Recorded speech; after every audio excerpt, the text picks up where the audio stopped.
regardez Info Live TV, le journal vous est présenté par Jérémy Devré-Bénichou.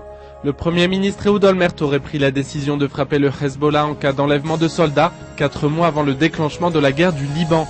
C'est la position qu'a défendue Olmert devant la commission Vinograd le 1er février dernier, dont les premiers éléments viennent d'être révélés.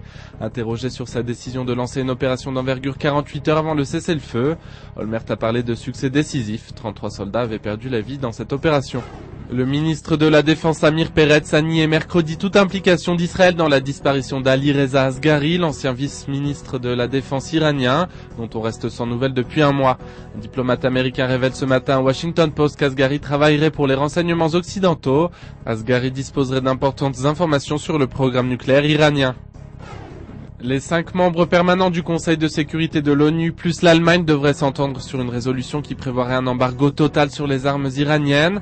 Selon des sources proches du secrétariat général de l'ONU, la Russie, largement impliquée dans la livraison d'armes à Téhéran, devrait se ranger à la résolution si celle-ci concerne les exportations iraniennes uniquement. Le tribunal correctionnel de Jérusalem a décidé d'imposer des restrictions au chef du mouvement islamique pour la région nord, Khaled Salah.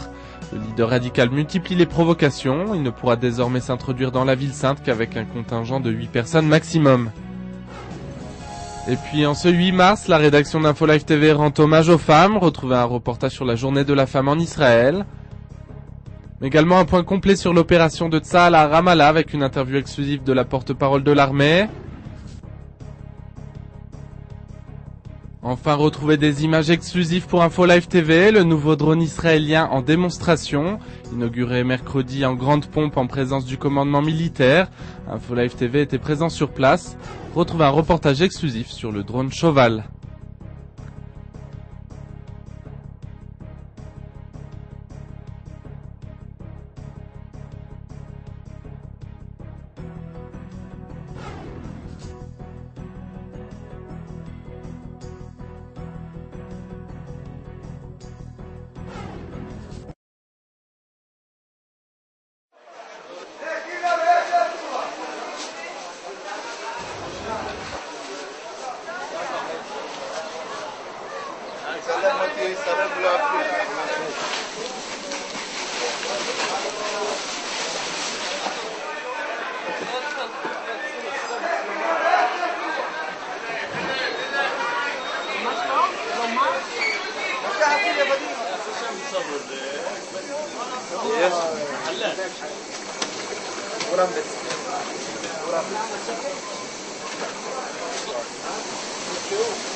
Aujourd'hui, le monde entier parle d'Israël.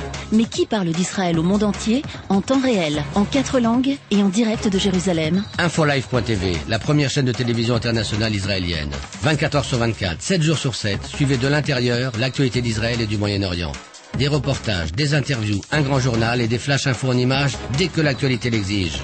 Infolive.tv, votre regard direct et vrai sur l'actualité d'Israël. Retrouvez Infolive sur internet www.infolive.tv.